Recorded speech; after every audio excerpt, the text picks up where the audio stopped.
पाकिस्तान का जो बॉम्ब है, न्यूक्लियर बॉम्ब, वो बेसिकली इस्लामिक बॉम्ब है। तो ये जो पैक्ट है ये हमारे लिए बड़ी खतरे की घंटी है। पहले वो सऊदी के पास जाते थे तो वो कटोरा लेकर के जाते थे कि हमें आप, लेकिन अब वो हक से जाएंगे। तो उम्मा का जो ब्रदरहुड है वो डीएनए के ब्रदरहुड से हमेशा ज्यादा होता है। पाकिस्तान अपने फ्रेंड्स कंसोलिडेट कर रहा है और हम तो जो हमारे मित्र हैं उनको और खोते जा रहे हैं। आप अपने ये जो विश्व गुरु सिंड्रोम से थोड़ा बाहर निकले। तो आज तक क्या हमको, हमारे बाबुओं को ये समझ में नहीं आया कि हमारा शत्रु कौन है, मतलब टर्की हमारा मित्र है, शत्रु है। जब भी कुछ अच्छा होता है तो वो मोदी जी की वजह से होता है, और जो भी कुछ गलत होता है तो वो बाबुओं की गलती है। आप नाम्बी नारायण जैसे साइंटिस्ट को, जो कि अगर विदेश में रहता तो आज शायद नोबेल वगैरह मिलता, यहाँ पर एक थर्ड रेट ब्यूरोक्रेट जो है, वो आईपीएस ऑफिसर वगैरह ने उसको जेल में जाके टॉर्चर किया। ये देश एक ऐसा देश है जहाँ पर पाकिस्तान का मतलब क्या, ला इलाहा इल्लल्लाह। वहाँ स्टेट कुछ भी नहीं करेगा ना, तब भी वो इस्लामिक बॉन्डिंग है। आपके साथ ऐसा नहीं है। नमस्ते सर, कैसे हैं आप? नमस्कार, थैंक यू रेंज। सर, अभी आप इज़राइल के ट्रिप से वापस आए हैं और बहुत कुछ हो रहा है उस कंट्री में और उसके एरिया में, वेस्ट एशिया, मिडल ईस्ट, बहुत सारी डेवलपमेंट हुई। लेटेस्ट जो हमारे लिए बहुत सिग्निफिकेंट है वो पाकिस्तान के साथ जो सऊदी अरेबिया का पैक्ट हुआ है, defence pact, mutual defence pact, तो उसके ऊपर भी काफ़ी लोग चिंता जता रहे हैं। क्या हो रहा है वहाँ पे? आप भी उस ट्रिप से वापस आए हैं, इज़राइल का, गाज़ा का और पूरे मिडल ईस्ट में क्या चल रहा है? Thank you very much Aryan ji. Actually पिछले 2 महीने में मेरा 2 बार इज़राइल जाना हुआ। पहले तो एक डेलीगेशन के तौर पर गए थे, उस पर as a member of that delegation गए थे हम लोग, और वहाँ पर कई जो गवर्नमेंट के जो आला अफसरान हैं उन सब से मुलाकात हुई। फिर मैंने बॉर्डर एरियाज़ भी विज़िट किए, मैंने सारे के सारे, आपका चाहे सीरिया बॉर्डर हो, चाहे ये लेबनान बॉर्डर हो, या फिर साउथ में जो गाज़ा वगैरह जो है वहाँ पे उन एरियाज़ को भी, ऐसे वो एरियाज़ भी देखे जहाँ पर ये अटैक हुआ था। वो जो किबुट्स था जहाँ पर गाज़ा से टेररिस्ट ने आके अटैक किया था, वही मैंने देखा था, जिस पर मैं आगे चर्चा करूँगा। वहाँ पर कई लोगों से मुलाकात हुई और अलग अलग पर्सपेक्टिव्स भी मिले कि भाई ईरान का, उनका क्या व्यू पॉइंट है, वहाँ पर हालात किस लेवल तक पहुँचे हैं। अभी दोबारा मेरा फिर जाना हुआ वहाँ पर। काउंटर टेररिज्म की एक बहुत वर्ल्ड की सबसे बड़ी जो कॉन्फ्रेंस होती है राइकमैन यूनिवर्सिटी के अंदर, और वहाँ पर भी मैं कई लोगों से मिला। मैं शुरुआत करता हूँ एक बड़े इंटरेस्टिंग वाक़ये के साथ में। तो ये इनफैक्ट 2 दिन पहले की बात है। FBI के ऑपरेशंस डायरेक्टर वहाँ पर एक स्पीच दे रहे थे। उनका आई थिंक उस दिन उनका कीनोट एड्रेस था शाम को, और उन्होंने देना शुरू किया होगा और मुश्किल से 10-15 मिनट बाद एक मैसेज वहाँ पर सबकी फ़ोन में बजने लगा कि यमन की बॉम्बिंग इजराइल ने अभी की है, तो वहाँ हूथीज़ ने एक मिसाइल चलाई है और वो मिसाइल इसी जगह पर आकर के गिरने वाली है क्या। तो आप लोग जो है वो जो सिक्योरिटी प्रोटोकॉल्स जो होते हैं उनके इवैक्यूएशन के और सारे इस तरह के, वो रेगुलर वो चीज़ है वहाँ पर। तो उसके बाद फिर हमारे लिए तो ये चीज़ बड़ी नई थी। तो फिर लोग थोड़ा घबराहट तो नहीं हुई, लेकिन एक जस्ट आप अनईजी फील करते हैं, एक कॉन्फ्रेंस के बीच में ये क्या हो गया। फिर 10 मिनट बाद मैसेज फिर आता नया कि भाई अब आप कोई दिक्कत की बात नहीं है खतरे की। वो जो उनका एरो सिस्टम जो है उससे उन्होंने उसको शूट डाउन कर दिया है जी। तो आप देखें कि इस लेवल की वोलेटिलिटी वहाँ पर इजराइल में चल रही है अभी। क्या सबसे पहले तो मैं बात करूँगा कि वर्तमान में क्या स्थिति है, फिर हम थोड़ा सा इतिहास के उसमें जाएंगे। देखिए, जहाँ तक ईरान पर जो उनकी कार्रवाई थी, ईरान की कार्रवाई को हम ये कह सकते हैं कि रीजनेबली सक्सेसफुल। मैं उसके लिए ये कहूँगा एक कॉशियस ऑप्टिमिज्म के साथ, मतलब एक सोच विचार करके जो एक असेसमेंट दिया जाता है उसके आधार पर उसको आप रीजनेबली सक्सेसफुल कह सकते हो। अगर कोई ये कहे कि ईरान का न्यूक्लियर प्रोग्राम ख़त्म हो गया है, तो ऐसी बात नहीं है, ख़त्म नहीं हुआ है। हाँ, उसको उन्होंने रिवर्स कर दिया है उस प्रोग्राम को। अब वो कुछ कहते हैं 2 साल रिवर्स किया है, कुछ कहते हैं ज़्यादा रिवर्स किया, लेकिन वो वापस उन्होंने जो साइट्स जो थी उनकी जहाँ पर बॉम्बिंग हुई थी, वहाँ से अपने जो एनरिच यूरेनियम के जो रिजर्व थे सारे के सारे स्टॉक पाइल्स से, उन्होंने उसको सक्सेसफुली वहाँ से उसको निकाल लिया था, दूसरी जगह पर लेके चले गए थे। तो वहाँ पर वो उनके पास अभी भी वो काबिलियत है कि उस चीज़ को वो दोबारा बना सकते हैं। लेकिन ईरान के अंदर एक पॉलिटिकली थोड़ा सिस्टम वोलेटाइल हो रखा है अभी, क्योंकि वहाँ पर जो खुमैनी जो हैं, अभी खुमैनी के अभी जो इनके जो रिलीजियस हेड हैं इधर से ये जाने वाले, तो इनका सक्सेसर कौन होगा। तो इनके अंदर सबसे ज़्यादा 2-3 नाम आ रहे हैं। इनका जो एक, सबसे पहले तो इनका एक बेटा, उसकी बात आ रही है से, फिर जो है जैसे एक जो पहले जो खुमैनी जो थे जो ओरिजिनल, उनके ग्रैंडसन की बात आ रही है। तो इस तरह की कई सारी अटकलें प्रिवेल कर रही हैं कि अब मैं थोड़ा सा नामों में कन्फ्यूज़ हो रहा हूँ, बिकॉज नाम आप जानते हैं कई बार सब एक जैसे नाम हो जाते हैं। तो वो जो वॉलेटिलिटी है वो थोड़ा सा रहेगी, लेकिन जब सक्सेसर जब भी इनका आ जाता है तो उसके हिसाब से बात थोड़ी सी स्टेबिलिटी ज़्यादा ईरान में दिखेगी। लेकिन मुझे लगता है कि जो IRGC जो है वहाँ पर, जो आपकी इस्लामिक रेवोल्यूशनरी गार्ड कॉप्स, उनके हाथ में ज़्यादा पावर रहेगा, क्योंकि आगे जो भी सक्सेसर भी जो आएंगे वो सब यंग लोग हैं इधर से।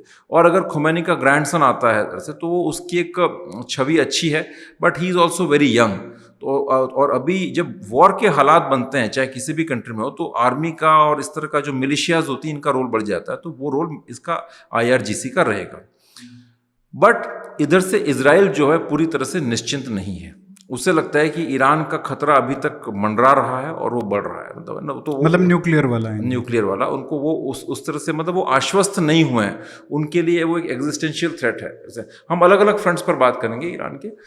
तो पहले तो सबसे पहले मैंने उससे पूछा कि भाई ये रेजीम चेंज, उसकी सब बात करते हैं। इंडिया में जनरली आप देखेंगे हमारे सारे जो एनालिस्ट हैं, खास तौर से दिल्ली के अंदर, एक शब्द सीख लिया है रेजीम चेंज। उसको लेकर के हर व्यक्ति एकदम शेरों की तरह दहाड़ता है कि रेजीम चेंज कर दीजिए, रेजीम चेंज कर दीजिए। अब आप अगर उस इलाके की थोड़ी सी भी अगर नुआंसेस की जानकारी रखते हैं, थोड़ा सा अगर आप समझते हैं, तो आपको पता लगेगा कि रेजीम चेंज ईरान के अंदर कोई केक वॉक नहीं है ना। देखिए, पहली बात तो ये कि ईरान जो है साइज में इजराइल से बहुत बड़ा है। उनकी जो कन्वेंशनल फोर्सेस हैं, कन्वेंशनल आर्मी इजराइल से बहुत ज़्यादा बड़ी है, ठीक है। फिर डिस्टेंस भी है, ठीक है। तीसरी बात जो है, इजराइल चूंकि कन्वेंशनल जो फोर्सेस हैं वो उनकी पॉपुलेशन भी कम है, उनका नंबर भी कम है, तो वो मोस्टली इंटेलिजेंस के ऊपर अपना सारा जो है गेम प्ले करते हैं, कोवर्ट ऑपरेशंस करते हैं, ये करते हैं। बट रेजीम चेंज करने के लिए आपको दो चीज़ें चाहिए। एक तो मास इन्फेंट्री ट्रूप्स का मूवमेंट उस कंट्री के अंदर, जो कि यूएस ही प्रोवाइड कर सकता है। और दूसरा जो है ग्राउंड लेवल के ऊपर पब्लिक के अंदर एक इंटरनल रिवोल्ट चाहिए, क्या ना। अब इंटरनल रिवोल्ट की बात है कि वहाँ पर तकरीबन वो एग्जैक्ट फिगर अगेन मैं थोड़ा कंफ्यूज हो रहा हूँ, 1 मिलियन या 10 मिलियन ऐसा कुछ है। इतने लोग तो रेजीम से डायरेक्ट ही बेनिफिट पा रहा है, मतलब हर किसी न किसी तरह के एसोसिएशन से, चाहे वो फौजी एसोसिएशन हो या कोई जॉब हो, या तो वो तो रेजीम के हार्डकोर सपोर्टर्स हैं। लेकिन बाकी जनता त्रस्त है। ईरान की जो, ऐसा नहीं कि लोग प्यार करते हैं, आप इस एक लिमिटेड इस नंबर को छोड़ दें जो कि हार्डकोर सपोर्टर्स हैं, वो भी एक अच्छी खासी संख्या है इजराइल के परिप्रेक्ष्य में आप देखें तो, ना, पॉपुलेशन के हिसाब से। लेकिन बाकी जनता रेजीम के खिलाफ है, मुल्ला रेजीम की ओर बड़ी त्रस्त है। लेकिन इस वॉर के अंदर आपने देखा होगा कि जब भी इनके टॉप जनरल्स मारे गए तो सारे लोग जो है आकर के बड़ा सरकार के साथ सपोर्ट व्यक्त कर रहे थे, रो रहे थे। अब यह देखने की बात यह है कि वो सपोर्ट जो था वो सरकार के साथ नहीं था, वो था rally behind the flag. Iranian population बहुत नेशनलिस्ट है, उसे सरकार से कोई मोहब्बत नहीं है, मुल्ला रजीम से कोई प्रेम नहीं है। लेकिन चूंकि बात दो देशों के बीच की वॉर की हो गई तो उनका जो राष्ट्र भक्ति जो है उनकी, वो जाग गई। उनकी जो एक जो प्राइड है पूरी, जो कहते हैं ईरान एक सिविलाइजेशनल स्टेट है, तो उनके अंदर बड़ी एक सिविलाइजेशनल प्राइड है, वो जाग गई। और उसके कारण वो जो है सड़कों पर उतरे और उन्होंने अपनी सरकार का समर्थन किया। तो इसलिए फिर इजराइल को एक लेसन इससे मिला कि अगर हम बाहर से रेजिम चेंज उनके ऊपर इम्पोज करने की कोशिश करेंगे तो उसमें कामयाबी मिलने के चांसेस हैं नहीं। उधर से अमेरिकन्स उस लेवल पर जा करके अपने आप को मिडल ईस्ट में अभी उतरना चाहते नहीं है। वो इराक का सबक भूले नहीं है, इराक से बड़ी मुश्किल से बाहर निकले थे, अभी हाल फिलहाल में अफगानिस्तान से बाहर निकले हैं। और ट्रंप का तो पूरा वही है ना, उसका पिच ही ये है कि मैं तो नई वॉर शुरू ही नहीं चाहता, वॉर्स में एंटेंगल नहीं करना चाहता। उसका फोकस अमेरिकन मेनलैंड के ऊपर है और भी कई सारे महाज फ्रंट खुले हुए हैं पूरी दुनिया के अंदर। तो अभी अमेरिकन इस वक्त अफोर्ड नहीं कर सकते कि मिडल ईस्ट के अंदर उलझ जाए, तो इसलिए रेजिम चेंज थोड़ा सा आउट ऑफ क्वेश्चन लग रहा है, ठीक है ना। लेकिन ये बात ज़रूर है कि इजरायलीज़ के अंदर परसेप्शन है कि फ्यूचर में कहीं ना कहीं ये एक लड़ाई वापस छिड़ेगी। अब हम दूसरी बात पर आते हैं, हमास और गाज़ा के अंदर डेफिनेटली इजराइल ने अब ये तय किया है कि भाई हम इस बार जो है हमास को पूरी तरह डिसमेंटल करेंगे। वैसे एक बात मतलब अलग है कि पहले किसी ज़माने के अंदर जब ये हमास खड़ा हुआ वहाँ से, वो बेसिकली PLO का जो ऑर्गेनाइजेशन जो था उसके काउंटर में खड़ा हुआ था, है ना। और उसमें कहीं ना कहीं इजरायली इंटेलिजेंस का भी एक प्रयोग था। जनरली सारे इंटेलिजेंस एजेंसी इस तरह के प्रयोग करती रहती हैं कि आप एक को दबाने के लिए आप दूसरा ग्रुप खड़ा कर दो, ये कर दो। ये कन्वेंशनल एक्सेप्टेड जो है ना इंटेलिजेंस के वर्ल्ड में ये प्रयोग हैं कि एक टेरर ग्रुप के लिए आप दूसरा खड़ा कर दो, एक नार्को ग्रुप के लिए आप दूसरा लीडर खड़ा कर दो। तो वो कहीं ना कहीं PLO को डाउन करने के लिए, उनके अंदर के फैक्शंस को फैक्शनलिज्म लेकर के आने के लिए इस ग्रुप को किसी लेवल पर इजराइल की तरफ से भी एक टैसिट सपोर्ट आप कह सकते हैं वो था। और कतार के थ्रू इनको फंडिंग दिलवाई। कतार में जो हमास का जो ऑफिस है वहाँ पर जो है बाकायदा इजरायलीज, हालांकि इसराइल से कतार के कोई बहुत ऑफिशियल रिलेशन नहीं थे, लेकिन तब भी इनकी मीटिंग्स होती थी कतार के अंदर। और चूंकि कतार हर जगह मीडिएटर का काम प्ले करता है, तालिबान वाले केस में भी किया, इधर भी किया, और कतार से इन्होंने हमास की फंडिंग करवाई। ठीक है, हमास का काम ऐसे चल रहा था। और उसके बाद इनको लगा कि भाई ठीक है, अब इस तरह का सारा एक वो, क्योंकि ये गाज़ा स्ट्रिप तो हमास को 2006 में ही दिया ना इन्होंने, उससे पहले तो इजराइल के पास में ही था ये से। लेकिन बात ये है कि इस तरह के एक्सपेरिमेंट्स अक्सर फेल हो जाते हैं, और सांप नाथ को मारने के लिए आप जिसको क्रिएट करते हैं वो नागनाथ निकल जाता है। प्रॉब्लम ये होती है। तो हमास ने एक ऐसा अटैक किया और इतना ब्रूटल अटैक किया कि उसके बाद इजरायलियों की आत्मा दहल गई। इससे पहले इजरायली जो है वो काइनेटिक ऑपरेशंस में तो बड़े होशियार हैं, ठीक है, उसमें उनका मुकाबला मतलब नहीं है और आपको दाद देनी पड़ेगी। लेकिन मुझे लगता है कहीं ना कहीं उनकी जो अंडरस्टैंडिंग है इस्लामिक थियोलॉजी की और इस्लाम की रिलीजन की नेचर की, वो कहीं ना कहीं जो है उसमें मतलब एक कहते हैं ना, एक फ्लॉज थे कुछ कहीं ना कहीं। तो वो ये मानते रहे कि भाई डेफिनेटली एक आपका मोडस वाइवेंडी जिसको आप कहते हैं, एक टेम्परेरी पीस पॉसिबल है, क्योंकि उनके अरब्स आकर के वहाँ काम भी कर रहे थे, गाजा से लेबर आती थी, सब कुछ था। लेकिन जब बाद में हमास के कोवेनेंट पर नज़र पड़ी तो वहाँ तो खेल पूरा दूसरा निकला। हमास का जो चार्टर था उसके अंदर तो बातें यही थी कि आपको जहाँ यहूदी दिखे उसको मारना है, ये रिलीजियस वॉर है। तो वो तो प्योरली रिलीजियस प्रिंसिपल से गाइड होके कर रहे थे। तो पता ये चला कि हमास और आईसिस में कोई फर्क नहीं है। हमास और आईसिस सिर्फ सिक्के के दो अलग अलग पहलू हैं, बाकी एक ही चीज़ है। उसके बाद इन्होंने ये तय किया कि अब हम इनका नामो निशान मिटा देंगे, क्योंकि अब ये एग्जिस्टेंशियल थ्रेट है हमारे लिए। और मैंने तो देखा जा करके जिस बेदर्दी से इन्होंने मारा जा करके, आप सोचें, आप इमेजिन कर सकते हैं छोटे छोटे बच्चों को, यंग लड़कियों को कपड़े उतार करके वहाँ से घसीटते हुए और उनके रेप करते हुए रिलीजियस स्लोगन ईयरिंग के साथ और इतनी ब्रुटैलिटी के साथ उनको उन्होंने मारा है कि कोई भी। आपने वो ओरिजिनल वाले क्लिप्स देखे? मैंने वो घर देखे हैं जहाँ पर फायरिंग की है। मतलब एक छोटा सा स्टूडियो अपार्टमेंट जो होता है, किबुट्स, मतलब वहाँ पूरे एक साथ लोग कम्युनिटी में रहते हैं, वहाँ पर लोगों के पास वेपन्स भी होते हैं। तो पहले ये घुसे 250 टेररिस्ट, इनका भी सिक्योरिटी लैब्स था। ये लोग टेक्निकल इन चीज़ों पर रिलाय करते रहे बहुत ज़्यादा। जनरली ज्यूज़ में होता है कि फ्राइडे के बाद छुट्टी हो जाती है, वो शबात इनका होता है। तो टेक्निक पर रिलाय करते हुए अपने सेंसर्स वेंसर से इनको लगा कि कोई आ नहीं सकता है। इसका फ़ायदा इन्होंने उठाते हुए अंदर घुस गए 250 लोग और ऐसा हमला किया। वो जाके वो छोटे छोटे जो स्टूडियो अपार्टमेंट्स थे किबुट्स में, सबसे पहले तो जा करके इनके एम्यूनेशन डिपो पर कब्जा कर लिया। वो घर जहाँ पर था, वो एक एरिया जहाँ सारे वेपन्स रहते हैं उस किबुट्स के, क्योंकि वहाँ पर कॉमन आदमी भी हथियार चलाता है, उस पर कब्जा कर लिया ताकि कोई वहाँ पहुँच नहीं सके। फिर इंडिविजुअल घरों के बाहर जाकर के फायरिंग, एक एक दीवार के अंदर आपको AK-47 के और ये जो बड़े जो वेपन्स हैं 9mm पिस्टल के, जिसका 7.62 mm का राउंड होता है, उसकी गोलियों के कम से कम 50-50, 60-60 निशान दिखेंगे आपको। छोटे से घर में लड़का या उसकी गर्लफ्रेंड क्या है तो बाहर से फायरिंग किए जा रहे हैं। उसकी अपनी गर्लफ्रेंड को बचाने के लिए लड़के ने खुद जान दे दी। वो जैसे तैसे भागी, अगर वो भागी तो फिर उसको रेप करके वहाँ से घसीटते हुए लेके गए, बिल्कुल कपड़े उतार करके। तो ये जो ब्रुटैलिटी इन्होंने दिखाई, सभ्य समाज में तो शायद किसी की भी आत्मा कांप जाएगी, दिल दहल जाएगा। तो इसलिए इजरायलीज को अब ये क्लियर है कि अब हमें जो है इनको छोड़ना नहीं है, गाज़ा को खाली करवाना है। गाज़ा में उन्होंने मैसिव ऑपरेशंस किए हैं, अब तक कम से कम डेथ काउंट 60,000 हो चुका है। अब उसको लेकर के हमास, मुस्लिम ब्रदरहुड, इन लोगों ने ग्लोबल इंतिफादा जिसको आप कहते हैं ना, पूरा का पूरा इजराइल के अगेंस्ट प्रोपेगेंडा वॉर शुरू कर दिया है। और उसमें वो काफ़ी कामयाब भी हो रहे हैं। चूँकि एक समय सीमा का थोड़ा सा अभाव है, इसलिए मैं उसमें बहुत डिटेल में नहीं जाऊँगा।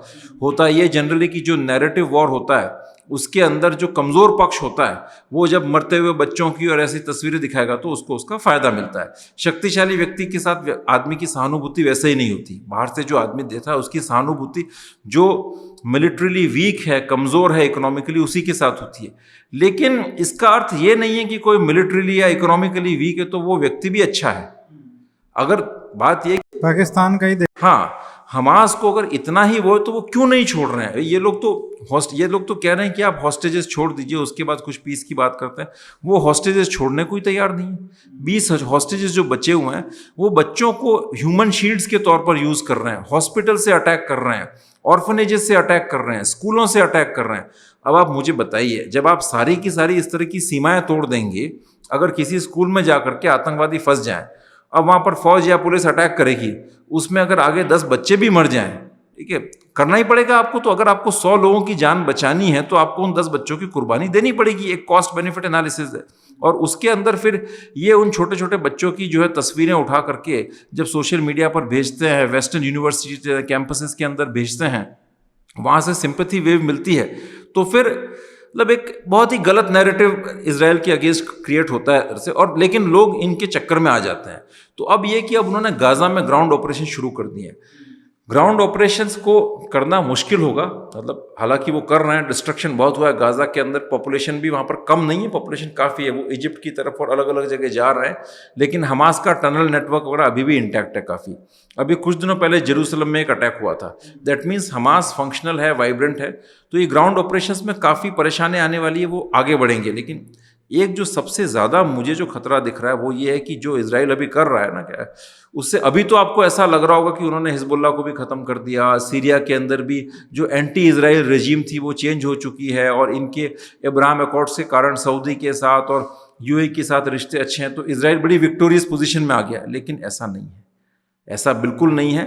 जो मिडल ईस्ट में हो रहा है अभी, ये बहुत वॉलेटिलिटी बढ़ती जा रही है, और ये आग अरब स्ट्रीट तक पहुंचेगी, आप देखिएगा, और वहाँ अल्टीमेटली बहुत इसमें जो है ना ये जंग एस्केलेट होगी। मैं उसके कई एग्जांपल्स आपको बताता हूँ। देखिए, हम अब्राहम अकॉर्ड्स की बात करते थे, ठीक है, कि सऊदी और इजराइल की बड़ी अच्छी दोस्ती हो जाएगी। वो सऊदी ने तो ज्वाइन किए नहीं थे, लेकिन वो अभी बात ये चल रही थी कि सऊदी रिकग्नाइज कर देगा इजराइल को, यूएई ने कर दिया था। लेकिन इस वॉर के बाद जब ये गाज़ा में जो इतना इंटेंसिव ऑपरेशंस चल रहे हैं, आपने देखा हो कि यूएई के और इजराइल के रिश्तों में भी खटास आ गई है। आज वो रिश्ते, उसमें वो गर्माहट नहीं है जो पहले थी, ठीक है। सऊदी की जो इसको रिकग्नाइज करने की बात थी वो तो बिल्कुल ऑफ द एजेंडा हो चुकी है। शायद कहीं ना कहीं हमास ने ये अटैक करवाया भी इसलिए था कि ये जो सऊदी इनको रिकग्नाइज करने वाला था वो चीज़ ना हो। और अभी कतार पर जो अटैक किया इजराइल ने, उसमें कतार के जो धुर विरोधी दुश्मन देश हैं जैसे कि सऊदी, यूएई, वो सब कतार के साथ में आ गए थे। उन सब ने कतार को सपोर्ट करने की बात की थी। और अभी अरब नेटो की बात होनी शुरू हो गई है। इजिप्ट इतने सालों की इजराइल से जो है ना, उनके साथ एक पीस एग्रीमेंट जब 78 में ही साइन हो गया था, लेकिन आज इजिप्ट भी कहता है कि इजराइल हमारा दुश्मन है। जॉर्डन के साथ प्रॉब्लम्स बढ़ रही हैं। तुर्की के साथ सिचुएशन बहुत टफ होती जा रही है इनकी। रोज़ इनके वर्बल झगड़े तो आपने देखे होगा। बीबी नेतान्याहू भी थ्रेटनिंग लैंग्वेज, उधर से वो एर्दोगान कह रहा है कि मैं तेल अवीव को गाजा बना दूंगा, ठीक है। ये मिडल ईस्ट के अंदर आप देख रहे हैं, ये सारी सिचुएशन जो है एक्सट्रीम वॉलेटिलिटी की तरफ जा रही है। और अब बस देखने की बात है कि अगर, और ये हालांकि मैं ये कहूँगा कि अभी भी अरब नेटो बनने के में बहुत सारे अवरोध हैं, बिकॉज ये कंट्रीज़ के आपस में भी काफ़ी झगड़े हैं। जैसे यूएई और सऊदी अरेबिया जो है, बहरीन वगैरह, ये एक ग्रुप में, ये कतर से बहुत चिढ़ते हैं, और ये कतर बेसिकली मुस्लिम ब्रदरहुड को सपोर्ट करता है। टर्की भी मुस्लिम ब्रदरहुड को सपोर्ट करता है। तो ये जो कंट्रीज़ हैं सऊदी और यूएई वगैरह, इनको लगता है कि ये जो इस्लामिस्ट रेडिकल्स हैं मुस्लिम ब्रदरहुड के, अगर इनको ज़्यादा आपने शह दे दी तो ये हमारे अगेंस्ट रिवोल्ट कर देंगे, और हमारी जो मोनार्किकल जो राजाशाही वहाँ पर जो है उसको उठा के वहाँ से उसको हमें साफ कर देंगे। क्योंकि अरब स्ट्रीट का वो नेचर है वहाँ पर, इस तरह की जो झगड़े फसाद का वहाँ पर है ना, रेवोल्यूशंस होते रहते हैं। आपने देखा होगा ईरान में भी रेवोल्यूशन हुआ, रेजिम चेंज हो गया था। अरब स्प्रिंग के अंदर इजिप्ट में हुआ, ट्यूनिशिया के अंदर हुआ, उसके बाद जो है सीरिया में तो अभी अभी हुआ है। फिर आप सीरिया के हाल देखिए, सीरिया के अंदर अल जुलानी जो आए हैं, हालांकि मैं उनको मिस्टर जूली कहता हूँ, यू नो, वो बेसिकली एक टेररिस्ट हैं जो कि सूट पहनते हैं। हयात तहरीर अल शाम के मेंबर थे, हार्डकोर जिहादिस्ट थे, लेकिन आजकल वो सूट पहनते हैं। तो उसके कारण कई सारे हमारे जो यूरोपियन कंट्रीज़ हैं और वेस्ट में भी लोग जो हैं वो उनके साथ एंगेज करने लगे, और उनको लगा है कि ये मॉडरेट कैंप ज्वाइन कर लेंगे, और ये बदल गए हैं। कई लेवल पर इजराइल में भी ये कन्फ्यूजन है कि ये व्यक्ति किस तरफ जाएगा, मतलब ऊँट किस करवट बैठेगा। ये आदमी जो है अंदर से तो इसका जिहादी जो पास्ट है वो तो सबको पता ही है, लेकिन अब ये सूट पहन करके जो पूरा जो अपना दिखावा कर रहा है उसमें कितनी सच्चाई है। एक एग्जाम्पल तो अभी सामने आ गया कि उन्होंने द्रूज कम्युनिटी के लोगों पर खूब वहाँ पर उनके नरसंहार किया, उन पर अत्याचार किया। अभी मैं गया था तो स्वेडा में जो द्रूज कम्युनिटी के ऊपर जो हुआ अत्याचार और नरसंहार, कई सारे लोग आए थे वहाँ से, वो बता रहे थे कि बहुत इन लोगों ने किया।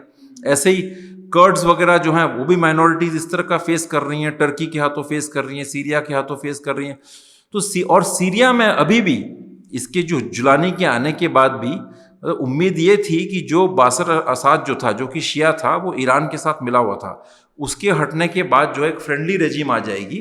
और जो इनके जो स्मगलिंग नेटवर्क्स हैं सारा जो हथियार ड्रग्स वगैरह का जो चैनल था आपका, जो ईरान से हिजबुल्लाह तक जाता था, वो सीरिया के थ्रू जाता था। उस पर कहीं ना कहीं कोई नियंत्रण होगा, लेकिन वो नेटवर्क्स अभी भी एक्टिव है। तो वेपन्स वगैरह जो जाते हैं ईरान से हिजबुल्लाह के, वो सीरिया के चैनल्स के थ्रू जाते हैं।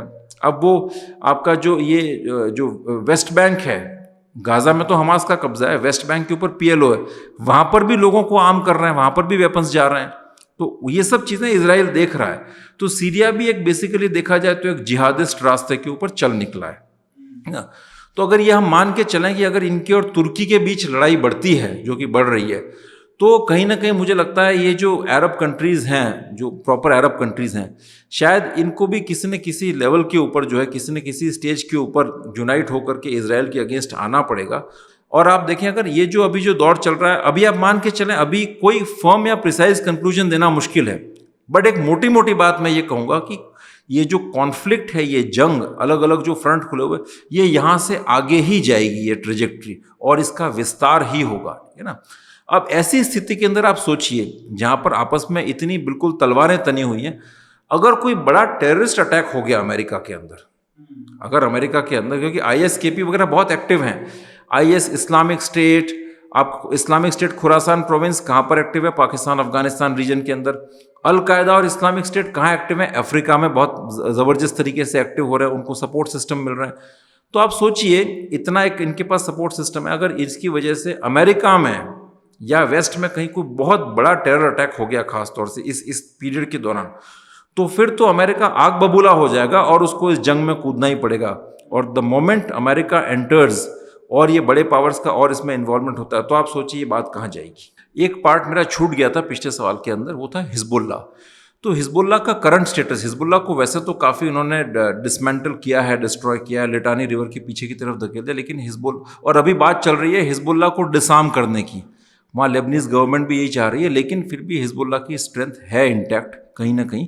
और वो जो स्मगलिंग नेटवर्क्स हैं हथियारों के, जो ईरान से आ रहे हैं, वो स्मगलिंग नेटवर्क्स अभी भी वो राउट्स एक्टिव हैं, ठीक है ना। ये आपने तो एक तरीके से जो पूरी मिडल ईस्ट में क्या क्या हर प्लेयर क्या कर रहा है और कहाँ पे खड़ा है, उसका एक तरीके से सार आपने प्रदान कर दिया है। और यहाँ पे बहुत ही वॉलेटाइल सिचुएशन है, शायद ऐसी सिचुएशन कभी बहुत दशकों के बाद क्रिएट हो रही है। तो अब सऊदी और पाकिस्तान एक साथ आना, जबकि अगर हम पिछले 10 साल में देखें, प्रधानमंत्री मोदी ने भी बहुत कोशिश की है, ख़ासकर मोहम्मद बिन सलमान के साथ एक रिलेशनशिप बहुत अच्छी बिल्ड करने की। लेकिन इस पूरे कॉन्टेक्स्ट को अगर देखें, पाकिस्तान के साथ जो हमारा अभी हुआ ऑपरेशन सिंदूर, और उसके बाद फिर सऊदी का ये खेल चलना, कई लोग बोल रहे हैं कि हम रशिया से तेल खरीद लें इसलिए ये सऊदी नाराज़ है, बट मुझे नहीं लगता कि इतनी छोटी बातों पर इतने बड़े फैसले लिए जाते हैं। तो एग्जैक्टली हो क्या रहा है और ये क्या गेम प्लान है यहाँ पे? तो सऊदी अरब और पाकिस्तान का जो पैक्ट है ना, इसका भी कहीं ना कहीं रिलेशन जो मध्य एशिया में जो डेवलपमेंट्स हो रहे हैं मिडिल ईस्ट में, उससे ही है। इसके देखिए 2-3 रीजंस हैं। एक तो रीज़न ये कि जो कतार पर इजराइल ने स्ट्राइक की, तो इन अरब देशों को ये लगा कि यहाँ तो कोई सिक्योरिटी की गारंटी नहीं है। कतार ने अभी कितने पता नहीं 400-500 बिलियन डॉलर के दुनिया भर के प्लेन्स लिए अमेरिकन से, और अब इनका अमेरिकन का एयरबेस भी वहाँ पर है, अल उदैद एयरबेस सबसे बड़ा एयरबेस है। तो उन्होंने देखा कि इतना सब कुछ होने के बाद भी अगर ट्रंप की कोई गारंटी नहीं है, कोई सिक्योरिटी का एश्योरेंस ही नहीं है, तो कल को अगर सपोज ऐसा कुछ हुआ कि अगर ये हम पर अटैक कर दे ये इजराइल, तो फिर हम क्या करेंगे। तो डेटरेंस क्रिएट करने के लिए उनको डर लग रहा है कि डेटरेंस नहीं है ना। तो डेटरेंस क्रिएट करने के लिए उन्होंने पाकिस्तान से बात की है, और पाकिस्तान का जो बॉम्ब है, न्यूक्लियर बॉम्ब, वो उसका रियल एसेट है। वो बेसिकली इस्लामिक बॉम्ब है, और जो गल्फ के अंदर या मिडिल ईस्ट के अंदर भी जो है, जो इस्लामिक बॉम्ब की जब बात आती है, तो Pakistan is well known for that, ठीक है ना। और पाकिस्तान हमेशा अपने मर्सिनरीज प्रोवाइड करने के लिए हमेशा तैयार रहता है। क्या वो डर्टी जॉब करने के लिए, उसका तो इतिहास है, वो हमेशा तैयार रहेगा। तीसरा एक कारण मैं ये बताऊंगा कि जो गाज़ा में जिस तरह का जो इजराइल का एक्शन चल रहा है, जिसमें काफ़ी लोग मरे हैं, करीब 60,000 के आसपास आंकड़ा पहुंच गया है इस तरह से, जिसमें कुछ बच्चे जो आपके इनोसेंट लोग भी होंगे, उसकी वजह से अरब जो स्ट्रीट है, आम कॉमन अरब जो है आदमी, उसके अंदर बड़ा विद्रोह और बड़ी नफरत और कहते हैं ना एक रेडिकलाइजेशन जाग रहा है। तो अगर इस स्थिति के अंदर ये जो सऊदी और यूएई वगैरह अगर प्योरली अभी भी जो है बिल्कुल ही इससे अलूफ रहेंगे, तो उनका जो गुस्सा जो है, जो उबाल जो है, वो इनके प्रति, इनकी सरकारों के प्रति जाएगा। तो ये मोनार्कीज अपनी पावर को प्रोटेक्ट करना चाहती हैं बाहरी शत्रुओं से और अंदरूनी शत्रुओं से। तो ये एक सिंबॉलिक एक्शन भी है कि आप कतार के साथ सिंपैथी उन्होंने जता दी, पाकिस्तान के साथ डिफेंस का पैक्ट कर लिया है, ठीक है। और पाकिस्तान के डिफेंस के पैक्ट के अंदर एक बात है कि अगर दोनों किसी पर भी एग्रेशन होता है तो वो एक दूसरे पर एग्रेशन माना जाएगा। तो ये एक सीरियस बात है, ये कोई ऑर्डिनरी पैक्ट नहीं है। और मैं आपको एक और चीज़ बता दूं, हालांकि यहाँ पर कई सारे लोग बहुत ज़बरदस्त सेलिब्रेशन कर रहे हैं कि हमारी सरकार की वेस्ट एशिया पॉलिसी पिछले एक दशक से जो बहुत सक्सेसफुल रही है, बड़ी शानदार, कामयाब, महान से, और उसमें इनको तरह तरह के इस्लामिक कंट्रीज से अवार्ड मिल गए। लेकिन देखिए, ये सब ऑप्टिक्स होते हैं, जो कोर चीज़ें हैं उस पर हमें बात करनी चाहिए। पाकिस्तान का सऊदी अरेबिया के साथ एक बहुत पुराना रिश्ता रहा है उनके साथ। वहाँ पर जो वो मेन स्टेडियम है, उसके पीछे सऊदी की फंडिंग थी। कई सारे जो रिलीजियस ऑर्गेनाइजेशन है, वहाबी और देवबंदी, सारी फंडिंग आपकी सऊदी से आती है उसके अंदर। इनफैक्ट उसामा बिन लादेन जो था से वो भी आपका सऊदी का था और वो पाकिस्तान में ही शेल्टर लेके बैठा था। कई सारे जो बैंक्स हैं किंगडम ऑफ सऊदी अरेबिया के, जो जिनके अंदर और चैरिटीज़, इस्लामिक चैरिटी ऑर्गेनाइजेशंस के, जैसे वो आपका RIHS वगैरह, वो तो कुवैत का, ऐसे कई सारे हैं, अल हरामैन फाउंडेशन और ये सब, जिनके लोअर लेवल के एम्प्लॉयज़ का टेरर फाइनेंसिंग के अंदर इन्वॉल्वमेंट था उनका। और पाकिस्तान के अंदर जो टेररिस्ट ग्रुप्स हैं उनके साथ काफ़ी एक पुराना एक रिलेशन रहा है उनके। मैं ये नहीं कहता सारे बैंक जिम्मेदार है, बट उनके जो लोअर लेवल के एम्प्लॉयज़ वगैरह जो है, मतलब कहीं ना कहीं कुछ कनेक्शन थे। जो लश्कर तैयबा है वो वहाबी आइडियोलॉजी में बिलीव करता है, अहले हदीस के अंदर बिलीव करता है। तो उसका भी सऊदी में बैठे हुए कई सारे स्कॉलर्स हैं, उनके साथ एक किसी न किसी लेवल पर कुछ रिश्ते हैं, तो पाकिस्तान का सऊदी के साथ एक पुराना रिश्ता है। तो हमें ये नहीं सोचना चाहिए कि पिछले 10 साल के अंदर हमने कोई बहुत ज़्यादा पूरा कुछ अवार्ड अगर ले लिए तो उनको अपनी तरफ कर लिया है पूरा। देखिए, बात ये कि अल्टीमेटली ग्लोबल जियो पॉलिटिक्स में आपके कोई परमानेंट दोस्त या परमानेंट दुश्मन नहीं होते, इंटरेस्ट मैटर करते हैं। और ख़ास तौर से जब आप इस्लामिक कंट्रीज़ की बात करते हैं तो वहाँ एक जो इस्लामिक रिलीजियस ब्रदरहुड जो है वो कहीं ना कहीं आकर के अपना रंग दिखाएगा, यह बात आपको माननी पड़ेगी। लेकिन हमारे ब्लंडर्स ये कि आप देखिए वहाँ पर सारा इस तरह का कंसोलिडेशन हो रहा है। अभी आप कहेंगे कि अरब नेटो, तो लोग हंसेंगे, ठीक है, बड़ा मुश्किल है उस, बिकॉज बात सही है, आप मतलब उसमें कई सारे रोड ब्लॉक्स हैं, इनके अंदरूनी रिश्ते खराब है। लेकिन जो धीरे धीरे जो स्टेप्स हमारे सामने नज़र आ रहे हैं वो कहीं ना कहीं ये इंडिकेट ज़रूर कर रहे हैं कि एक चीज़ें उस डायरेक्शन में जा रही हैं और एंटी इजराइल कोई नया एक ब्लॉक इमर्ज होकर के आ सकता है। पाकिस्तान ने भी बोला कि अगर हमारे मक्का मदीना में कुछ हो तो हम अपने न्यूक्स यूज़ कर देंगे, उसमें इजराइल की उसमें बात बोला ही। हमास जो है आप पाकिस्तान में आकर के अपना बहुत अपनी वहाँ पर पेनिट्रेशन बढ़ा रहा है, शेल्टर ले रहा है। पाकिस्तान में जितने जो टेररिस्ट ग्रुप्स हैं, लश्कर वश्कर, उनके साथ हमास का बड़ा स्ट्रॉन्ग गठजोड़ इमर्ज हो चुका है। पिछले साल कई सारी मीटिंग्स में हमास के लीडर्स आए। कश्मीर के अंदर टेररिस्ट ऑर्गेनाइजेशंस की जो मीटिंग्स हुई हैं, जलसे हुए हैं, उसके अंदर हमास के जो लीडरान थे उन्होंने वहाँ पर अपनी प्रेजेंस दी है, वहाँ पर उन्होंने अपने कमेंट्स भी दिए हैं। इनफैक्ट पहलगाम का जो अटैक जो था वो तो एक हमास स्टाइल का ही अटैक था। पिछला भी जो हमारा एक आपके साथ जो बातचीत हुई थी उसके अंदर इस पर विषय पर बात भी की गई थी। तो हमास का जो प्लेबुक है वो कश्मीर आ रहा है और ये आपको मानना पड़ेगा, ये इंक्रीजिंग लिंकेजेस हैं हमास के और इस तरफ, है ना। तो ये जो पैक्ट है ये हमारे लिए बड़ी खतरे की घंटी है, क्योंकि देखिए भारत तो अपने सारे मित्र लूज करता जा रहा है, ठीक है ना। आज अमेरिका से हमारे रिश्ते खराब है, चाइना से हमारे रिश्ते कोई खास अच्छे नहीं है, सस्पेशन प्रिवेल कर ही रहा है। बांग्लादेश पाकिस्तान ने हमसे छीन लिया, ठीक है ना, पूरा वहाँ पर इस्लामिक टेक ओवर हो चुका है। अभी नेपाल में जो हुआ है उसके अंदर भी अभी हालांकि बहुत ज़्यादा इन चीज़ों पर आ नहीं रहा, लेकिन आप देखिएगा कहीं ना कहीं उसमें एक इस्लामिस्ट एंगल है उसके अंदर, और वो चीज़ें सामने आएंगी वहाँ पर। वहाँ डेमोग्राफिक एक्सप्लोजन जो हुआ है मुस्लिम्स का, वो और जो अभी जो जेनजी का जो मूवमेंट था उसके अंदर जो पार्टिसिपेशन जो था मुस्लिम्स का, वो इंडिकेट करता है कि इसके पीछे कहीं ना कहीं ग्लोबल इस्लामिस्ट लॉबीज़ का एक रोल है। और टर्की तो आपका नेपाल भारत बॉर्डर के ऊपर कई सारे मदरसों की, ऑर्फनेजेस की फंडिंग कर ही रहा है। वो बेसिकली आउटपोस्ट बन रहे हैं। मेरा एक आर्टिकल है मिडल ईस्ट फोरम के अंदर जिसके अंदर मैंने लिखा है टर्की का नेपाल में जो इंटरफेरेंस हो रहा है उसके ऊपर, और बांग्लादेश के अंदर, दोनों के अंदर। तो ये कंट्रीज गए हमारे हाथ से। अब वेस्ट एशिया में सऊदी के साथ आपकी दोस्ती थी, वो गई आपके हाथ से, ठीक है। तो अब फ्यूचर के अंदर पाकिस्तान को कोई अगर हमारे खिलाफ वो एक्शन लेता है, कोई युद्ध की संभावना बनती है, तो पाकिस्तान एक तो बहुत एम्बोल्डन हो गया है, वो कोई ना कोई बड़ा टेरर अटैक करेगा, क्योंकि उसको पता है कि उसे टोकने वाला ना अमेरिका है, ना चाइना है, ना सऊदी है, उसे टोकने वाला कोई नहीं है। अब पहले वो सऊदी के पास जाते थे तो वो एक आपका कहता है ना भिक्षा का प्याला लेकर के जाते थे, कटोरा लेकर के जाते थे कि हमें आप सही, हाँ, सब सही प्रयोग किया, ठीक है, कि हमें कुछ दान दक्षिणा दे दीजिए, ठीक है।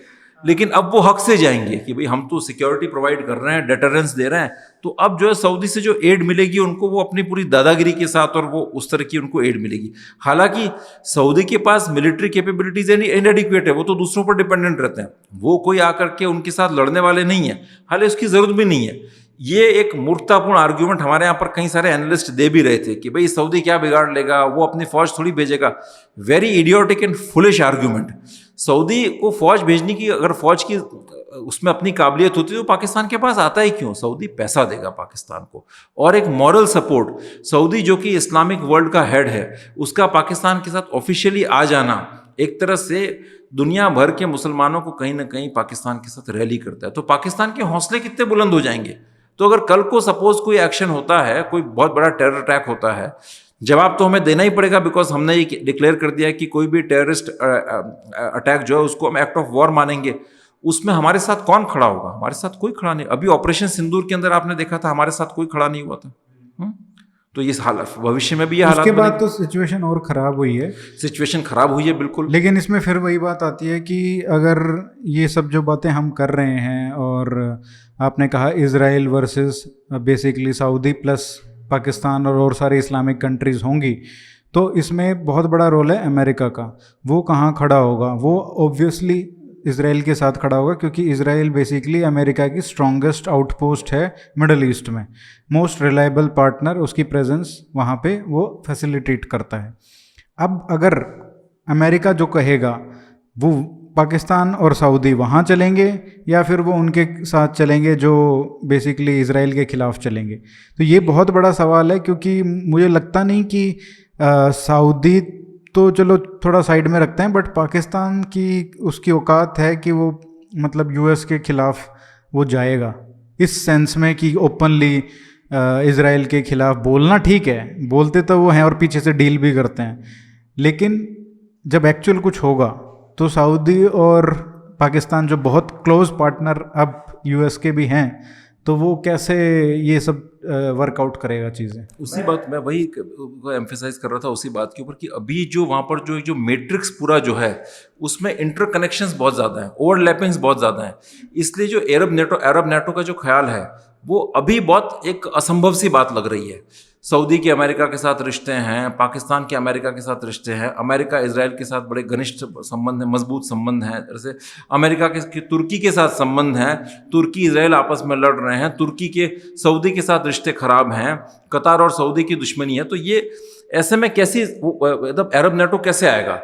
तो मेरा इस पर कहना है कि मैं ये कोई दावा नहीं कर रहा कि अरब नेटो आ ही जाएगा। अभी तो मैं सिर्फ ये कह रहा हूँ कि सिचुएशन बड़ी वॉलेटाइल है, लेकिन आगे ये चीज़ें ज़्यादा क्लैरिटी के साथ सामने आएंगी। अब बात करते हैं पाकिस्तान की। देखिए, पाकिस्तान बहुत एक श्रूड प्लेयर है, ठीक है। वो सबसे पहले अपने इंटरेस्ट सिक्योर करेगा। उसका प्राइम इंटरेस्ट क्या है?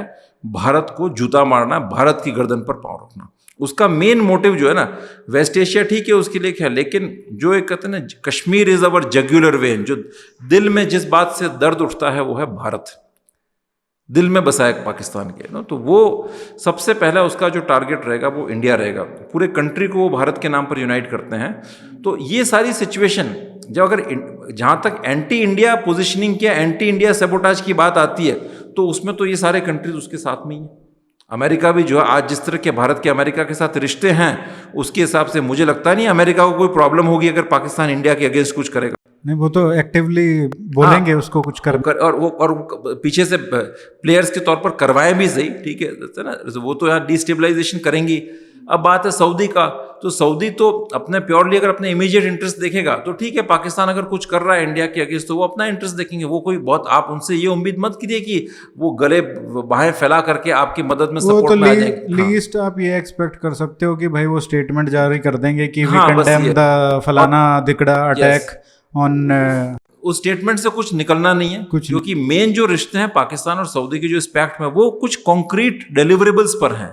उसके अंदर ये अपनी फौज दे रहे हैं, ये उनको डेटरेंस, न्यूक्लियर डेटरेंस प्रोवाइड कर रहा है। जैसे हम क्या दे रहे हैं, तो पाकिस्तान इसके अंदर जो है ना, इंडिया के अगेंस्ट उनको कुछ करना है तो कोई दिक्कत नहीं होगी। और उसके बाद मैं एक और चीज़ कहूँगा, देखिए हम लोग हमेशा रिलीजन के फैक्टर को अंडर एस्टिमेट करते हैं कि आपका जो है ना, आप हुकूमतें को छोड़ दीजिए, हुकूमतों का ठीक है अपना एक जियो पॉलिटिकल कंसिडरेशन होता है, लेकिन इस्लामिक नेशंस के अंदर जो आइडिया ऑफ इस्लाम है, रिलीजियस ब्रदरहुड है, वो एक बहुत स्ट्रॉन्ग चीज़ है। तो ये लड़ाई जो है इजराइल गाज़ा वाली, जितना रिलीजियस टर्न लेती जाएगी से, तो उसके बाद ये जो पॉसिबिलिटी है अरब नेशंस के साथ आने की, इंक्लूडिंग पाकिस्तान के, उसको रूल आउट नहीं किया जा सकता। और ये मजबूती से साथ आएंगे। आप जनरल आसिम मुनीर को देख लीजिए, वो तो खुद ही इतना बड़ा एक बिल्कुल रिलीजियस स्कॉलर टाइप, जिस तरह से वो कुरान की आयतें पढ़ता है, खुद ही एक बहुत ही कठमुल्ला टाइप का व्यक्ति है। अब इसमें वही बात आ गई कि जो हमारा सबका डीएनए सेम है, इसमें विश्वास करने वाले लोग हैं, डीएनए सेम है लेकिन विचारधारा और इस्लाम, ये मूर्खतापूर्ण बात है। देखिए नहीं, मैं ये कह रहा हूँ कि अगर आप इस्लामिक कंट्रीज़ के सभी लोगों का डीएनए देखेंगे तो बहुत अलग है, लेकिन वो एक दूसरे के साथ खड़े रहते हैं। यहाँ पे कुछ होता है तो कोई भी 1000 किलोमीटर दूर बैठा है उसको दर्द होता है, लेकिन यहाँ पे बैठे हुए व्यक्ति जो हैं इस देश में, जिनका डीएनए भी सेम है लेकिन विचारधारा अलग है और धर्म अलग है, तो उसमें कोई ब्रदरहुड वाली वो फीलिंग है नहीं। तो ये तो हमको डिसाइड करना ही पड़ेगा कि भाई ये डीएनए सेम है होने से कुछ नहीं होता है। कश्मीर में तो कश्मीरी पंडित और कश्मीरी मुसलमान साथ रहते थे ना, उनका डीएनए तो उससे ज्यादा तो किसी का डीएनए सेम नहीं हो सकता ना। हाँ, नहीं हो सकता ना, बिल्कुल नहीं हो किसने निकाला कश्मीरी पंडितों को वहां से?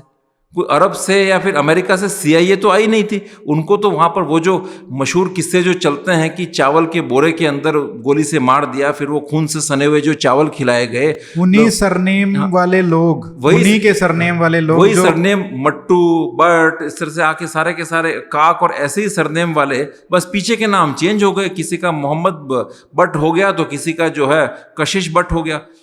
तो डीएनए वाली बात कहाँ यहाँ पर आ गई? तो इस तरह की बातें जो करते हैं, sorry let me put it on record, DNA same है वगैरह, थोड़ा सा उनको शिक्षा लेने की ज़रूरत है मुझे लगता है।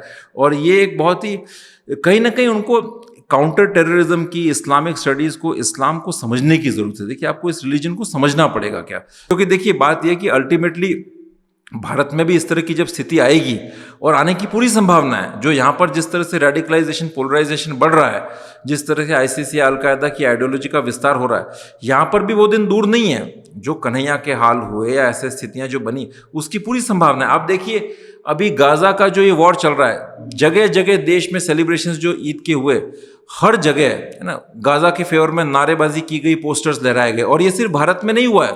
मेरे मित्र हैं श्रीलंका वाले, वो डॉक्टर रोहन गुणरत्ना, वो बता रहे थे कि श्रीलंका के अंदर भी पिछले 2 सालों के अंदर पता नहीं कुछ पूरी फहरिस्त भेजी थी, 20 या 25 कितने जो प्रोटेस्ट रैलीज हुई हैं गाज़ा के फेवर में और इजराइल के खिलाफ। ये पूरी दुनिया में हो रहा है।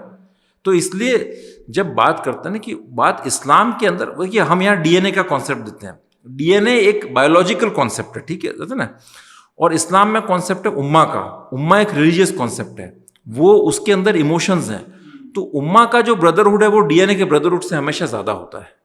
ये बात आपको माननी पड़ेगी, ठीक है। अब बात हुई आपने सऊदी अरब वाली जो बात की, तो डेफिनेटली भारत के लिए चिंता का विषय है, लेकिन उसके बदले में हमें जो करना चाहिए, पाकिस्तान अपने फ्रेंड्स कंसोलिडेट कर रहा है, और हम तो जो हमारे मित्र हैं उनको और खोते जा रहे हैं। 1 साल पहले और आज की स्थिति इतनी चेंज हो चुकी है। पहले 1 साल पहले हम ये बोलते थे कि हम तो रशिया को भी मैनेज कर रहे हैं, हम अमेरिका को भी मैनेज कर रहे हैं, हम सऊदी को भी मैनेज कर रहे हैं, हम इज़राइल को भी कर रहे हैं, यूएई को भी कर रहे हैं, ईरान को भी कर रहे हैं, और हमारा तो इतना बढ़िया फॉरेन पॉलिसी है। अब आप उसी प्रिंसिपल पे खड़े नहीं हैं। आज जो एनालिसिस यही लोग एनालिसिस देते थे, आज वो क्या मतलब रशिया का ठीक है, अमेरिका दूर हो गया है, उसी तरीके से सऊदी का अब आप देख रहे हैं क्या हो रहा है, इजराइल नाम का चल रहा है अभी तक, पता नहीं कल को कुछ हो जाएगा तो कुछ और एनालिसिस देने लग जाएंगे लोग। तो ईरान के साथ जब अमेरिका कहता है तो हम वहाँ पे चल पड़ते हैं, नहीं कहता है तो नहीं चलते हैं। तो ये पूरी दुनिया में जो ये चीज़ें कर रहे हैं हम, अभी चाइना 5 साल तक बंद था, अभी चाइना ने इधर कुछ हुआ तो उधर चल पड़े, अब उधर कुछ कर देंगे तो इधर फिर से वापस आ जाएंगे। तो ये पेंडुलम वाली स्थितियाँ, और फिर हम कहते हैं कि इतनी ज़बरदस्त हमारी फॉरेन पॉलिसी है। अगर आप उसी बेसिस पे एनालाइज करो आज, जो आप 1 साल पहले एनालिसिस करते थे, ये तो विपरीत हो गया ना। तो ये क्यों हो रही है इतनी सारी मिस्टेक्स? कुछ तो गड़बड़ है। आपने कोई गाना सुना है? आई थिंक शायद एक कोई ऋतिक रोशन की फिल्म आई थी, उसमें कुछ एलियंस वेलियंस का था, तो उसमें एक गाना था, इधर चला मैं उधर चला, हाँ जला मैं इधर चला, मैं फिसल गया, ऐसा कुछ गाना था। प्रॉब्लम ये हुई कि हम लोग, हमारे लोगों को लगता है, ख़ास तौर से हमारे जो हुक्मरान हैं, मैं ब्यूरोक्रेसी की बात ज़्यादा कहूँगा इसके अंदर, एटलीस्ट मोदी जी कहीं ना कहीं मायनों में फार मोर सेंसिबल हैं, ठीक है ना। और तो ये तो ठीक है कि अभी एक सरकार आपके पास मोदी जी की है, जो कि इन हालातों के अंदर, मैं किसी पॉलिटिकल एफिलिएशन के थ्रू नहीं कह रहा, लेकिन एक इंडिपेंडेंट एनालिस्ट के तौर पर कह रहा हूँ, मतलब मैं अपने आप को रखता हूँ किसी फॉरेन कंट्री के अंदर, और मतलब ऐसा रखता हूँ कि जो इंडिया को स्टडी कर रहा है सीरियसली, उस नज़रिए से अगर मैं देखता हूँ तो मुझे लगता है कि आज के हालात में भारत का राजनीतिक और जो आपका जो स्पेक्ट्रम है, ब्यूरोक्रेटिक स्पेक्ट्रम, वो इतना बिगड़ा हुआ है कि मोदी जी आपके लिए बेस्ट ऑप्शन है, ठीक है। लेकिन हमारी प्रॉब्लम क्या है कि हमारी जो फॉरेन पॉलिसी वगैरह इन सब के ऊपर कंट्रोल मोस्टली किसका रहता है? आपका जो करियर ब्यूरोक्रेट्स है उनका रहता है। अब यहाँ ये कि अब भारत ने क्या 2-4 ये आईआईएम क्या खोल दिए, तो उन्हें लगता है कि हम सबसे बड़े मैनेजर हो गए हैं, तो हम लगता है हम ये भी मैनेज कर रहे हैं, हम वो भी मैनेज कर रहे हैं। देखिए ऐसा है, दुनिया इतनी मूर्ख नहीं है। आप अपने ये जो विश्व गुरु सिंड्रोम से थोड़ा बाहर निकले, से मैनेज करना क्या होता है। आपको क्या लगता है, क्या रशियंस को पता नहीं है उनके इंटरेस्ट क्या है? क्या वो ये नहीं देख रहे हैं कि हम अमेरिकन के साथ जा रहे हैं, या जो है चाइना ये नहीं देख रहा है कि हम उधर जा रहे हैं? हमें लगता है कि हम थोड़ा सा बाहर जाते हैं, उनके साथ आपने कोट वोट पहन के अच्छे से बात कर ली, थोड़ा वो आपके सामने मुस्कुरा दिया, आपके साथ खाना खा लिया, वाइन पी ली, तो आपको लगता है हमने मैनेज कर लिया। हमारे एक बहुत बड़े फॉरेन सर्विसेज के अधिकारी थे, बाद में मंत्री भी बने, उन्होंने बड़ी एक फेमस किताब लिखी है जो बड़ी चलती रहती है हर जगह के नो, उसके अंदर बड़े अलग अलग ऐसे जार्गन यूज़ किए हैं कि हम उसको रशिया को तो मैनेज कर रहे हैं, और उस कंट्री को एंगेज कर रहे हैं, उस कंट्री को कंस्ट्रक्टिवली वो कर रहे हैं, ऐसे पूरा एक जो याद आया मुझे। ठीक है। तो अब जो है ना जी, मैं ये कहता हूँ कि थोड़ा सा अपने, इसको मैं क्या कहूँ, या तो ये अहंकार हो सकता है या बचपना हो सकता है, मगर दोनों स्थितियां भारत के लिए खराब है। आप थोड़े से काबिल लोग लेकर के आइए जो चीज़ों का रियलिस्टिक एनालिसिस दें। अब देखिए मसलन अभी की बात है, कतार आपके मुल्क में क्या कर रहा है ये आपको पता है, वो यहाँ पर इस्लामिस्ट एंटिटीज़ को फंड कर रहा है। मेरा एक आर्टिकल है, कतार का जो यहाँ पर जो टेरर फाइनेंसिंग का जो पूरा सिस्टम है का केरला के अंदर, आपका उसमें यूपी के अंदर, उसमें बहुत डिटेल में लिखा है। नुपुर शर्मा के बाद जो एजिटेशन जो हुआ था आपका जुबैर वाला, उसके वो पूरा कतार से ऑपरेट हो रहा था।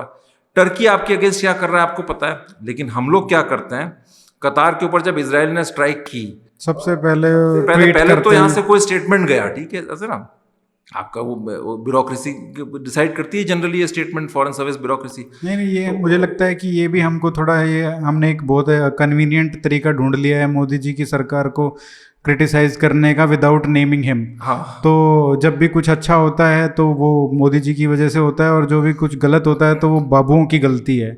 ऐसा भी नहीं होना चाहिए। अगर उस पर आ रहा हूँ, अगर हम क्रिटिसाइज कर रहे हैं, अगर हम प्रेज कर रहे हैं तो मोदी जी को कर रहे हैं, तो क्रिटिसाइज भी उन्हीं पे। ऐसा नहीं है कि वो इतने भोले नहीं है कि वो बाबू जो है उनको जो बोलेंगे वो उसी में वो मान जाएंगे। उसके लीडर हैं, जिम्मेदारी तो उन्हीं की है। लेकिन मैं एक्चुअली कि सरकार का जो, मैंने सरकार के अंदर काम किया है, तो मैं ये बात इसलिए कहता हूँ कि हमारे यहाँ पर खास तौर से जो गवर्नमेंट का जो स्ट्रक्चर है ना, वो दुनिया में एक अजीब ही तरह का, मतलब एक अलग ही तरह का अजूबा है, ठीक है ना। इस पर हम बात करते हैं अभी। तो अभी आप देखिए कतार के अंदर आपने उनको फ़ोन किया, ठीक है, और कतार आपने जो है बड़ा कि भाई आपकी सोवरेंटी वायलेट हुई है, आप इजराइल का आपने नाम नहीं लिया, ठीक है, लेकिन आपने कहा कि भाई हम इसकी निंदा करते हैं। क्या ज़रूरत थी, आप मुझे बताइए, कतार से आपको डरने की क्या ज़रूरत है? अब कोई कह रहा है कि नहीं साहब हमारी गैस का 40% पार्ट वहाँ से आता है। अरे भाई जब हम अमेरिका को नाराज़ करके रूस से गैस का तेल खरीद सकते हैं, तो कतार क्या चीज़ है, कतर है? तो ये इस तरह के जो लेम बचकाने एक्सक्यूजेस है वो देना बंद करिए, और बड़ी शॉर्ट टर्म एडहोक थिंकिंग जो है ना फॉरेन पॉलिसी के अंदर, ये देखिए जो आपका शत्रु है वो शत्रु है, आपको इसका एहसास होना चाहिए। एक और एग्जांपल मैं आपको देता हूँ, तुर्की का। तुर्की ने पहलगाम ऑपरेशन सिंदूर के अंदर पाकिस्तान को पूरा सपोर्ट किया, ज़बरदस्त तरीके से सपोर्ट किया, ड्रोन्स वगैरह देके। उससे पहलगाम अटैक से ठीक 1 महीने पहले तुर्की में एक कॉन्फ्रेंस हुई थी, और वो कॉन्फ्रेंस ऑफिशियली हमारी एम्बेसी ऑफ इंडिया जो थी वहाँ पर उसने ऑर्गेनाइज करवाई थी। कॉन्फ्रेंस का शीर्षक क्या था? भारत तुर्की संबंधों को कैसे मजबूत बनाया जाए, वापस उसको कैसे ठीक किया जाए। और उसके अंदर भारत से कई रिटायर्ड डिप्लोमेट्स गए थे, थिंक टैंकर्स गए थे वहाँ पर। और ऐसा नहीं है कि जो है इनको पता नहीं था कि तुर्की भारत के खिलाफ क्या कर रहा है। जब धारा 370 हटी तो तुर्की भारत का सबसे प्रबल शत्रु और एंटी इंडिया प्रोपेगेंडा करने में सबसे आगे आया था सामने। आप टर्की तो बहुत दूर है सर, मैं आपको तो पता ही होगा, बट हम तो पाकिस्तान के साथ भी ये पहलगाम हुआ उससे पहले भी अनऑफिशियल जो टॉक्स होती हैं ट्रैक 2 ट्रैक 3 जो बोलते हैं, उनमें बातें चल रही थी। मतलब यहाँ से जो रिटायर्ड ब्यूरोक्रेट्स हैं और वहाँ से जो रिटायर्ड मिलिट्री के जो लोग हैं बेसिकली, जिनके अभी भी कॉन्टैक्ट्स हैं टॉप लीडरशिप में, तो वो मिल रहे थे विदेश में, कहीं यूरोप में, कहीं उस पर। तो ये आपका जब एडहोक पॉलिसी होती है ना, देखिए जब आपका कोई सबसे पहले जैसे इजराइल करता है, ठीक है, हालांकि उनके वहाँ भी काफ़ी कमियां हैं, लेकिन उनकी स्थितियां डिफरेंट हैं, उनके पास इमीडिएट थ्रेट है। यहाँ पर हमने युद्ध झेलना है, इतना वायलेंस झेला है, आज तक हमें यही नहीं पता चला हमारा शत्रु कौन है और मित्र कौन है। आप देखिए तुर्की बांग्लादेश के अंदर इतना वहाँ पर जो है बवाल कर रहा है, पूरा का पूरा एक इंटरफेरेंस हथियारों स्ट्रेटेजिक पार्टनरशिप कर रहा है, जो रेडिकल ऑर्गेनाइजेशन है उनको फंड कर रहा है। अभी मैंने एक आर्टिकल लिखा है मिडिल ईस्ट फोरम के अंदर, वो कल ही छपा है, टर्किश पेनिट्रेशन इन बांग्लादेश, ठीक है, नेपाल में भी वो ये कर रहा है।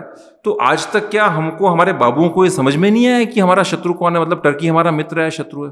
लेकिन मैं एक बात और कहना चाहूँगा, आपने कहा ना भी जिम्मेदारी मोदी जी की, देखिए इस देश का, अमेरिका में क्या होता है, आप वो बताइए थोड़ा कि सिस्टम जो है, आपने क्योंकि सरकार में भी काम किया है, तो कैसे वो देखिए ऑपरेट करता है? देखिए मैंने एक अलग उस कैपेसिटी में किया था, उस पर तो हम अभी उसकी ज़रूरत नहीं है, लेकिन बट मैं आपको बताता हूँ कि देखिए जैसे यूएस में क्या होता है, वहाँ पर जो एम्बेसडर्स जो लगते हैं वो सारे के सारे पॉलिटिकल अपॉइंटीज होते हैं, जो इनके खास लोग होते हैं। जैसे ट्रंप ने अभी यहाँ पर भेजा है, सर्जियो गोर को एम्बेसडर बना के भेजा है।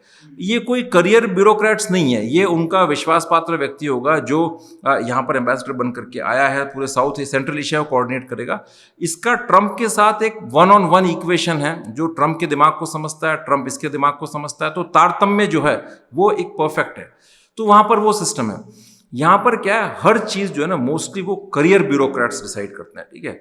अब आपने सपोज देखिए, जो आदमी, किसी ने कहीं छोटी मोटी कुछ अरेबिक सीखी है उसको आपने फ्रांस में भेज दिया, जिसने फ्रेंच सीखी है उसको आपने जो है श्रीलंका में भेज दिया। इस तरह का यहाँ पर कारोबार चलता रहता है। अब जैसे अनफॉर्चुनेटली अभी यूएस के हमारे रिश्ते बड़े खराब हैं, ठीक है।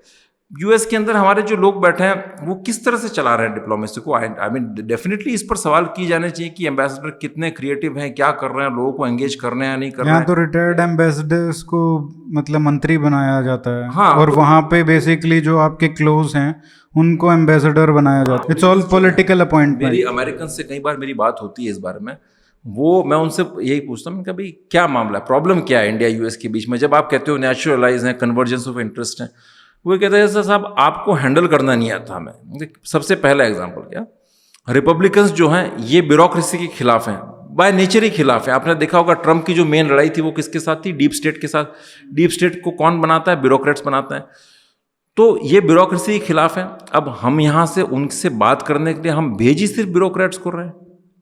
आपके मंत्री सारे पुराने एक्स ब्यूरोक्रेट्स हैं, आपके एम्बेसडर जो करियर फॉरेन सर्विस के लोग हैं। जैसे आप कोई ऐसा व्यक्ति भेजे ना जो कोई बहुत बड़ा बिजनेस लीडर हो, मोदी जी का कहता ना एक इंटेलेक्चुअल आदमी भी हो, और जिसका कॉर्पोरेट बैकग्राउंड हो, जो जाके उनको एंगेज कर सके, बात कर सके, एक विद वाइडर विजन। अब पाकिस्तान क्या करता है, पाकिस्तान आर्मी के और यूएस आर्मी के बड़े पुराने संबंध हैं, तो फौजी जनरल से ज़्यादा आप कंफर्टेबल फील करता है। वहाँ जनरल आसिम मुनीर जाता है अपनी बिल्कुल फिट बॉडी लेकर के, वर्दी पहन करके, और उसे पता है कि वो क्या, कौन सा संगीत सुनना चाहते हैं, वो वही तरह की बात करता है। अब यहाँ उनकी आर्मी का हमारे यहाँ पर जो है एंगेजमेंट बहुत कहते हैं उस लेवल का नहीं है। क्यों? क्योंकि यहाँ पर सारी जो कमान जो है वो करियर ब्यूरोक्रेट्स के हाथ में। मैं ये नहीं कहता, देखिए वहाँ तो आर्मी का शासन है इसलिए उनका वो रहेगा असर से, लेकिन यहाँ पर आप बट वो डिफरेंट तरीके हो सकते हैं एंगेजमेंट के। किसके साथ कहाँ एंगेज करना है उतनी समझ तो होनी चाहिए ना। आपके एक्सपर्ट्स कहाँ हैं मुझे बताइए। आप काउंटर टेररिज्म में आप किसी ऐसे व्यक्ति को लगा देते हैं जिस आदमी को मतलब बेसिक जो डिफरेंस है देवबंदी बरेलवी के वही नहीं पता।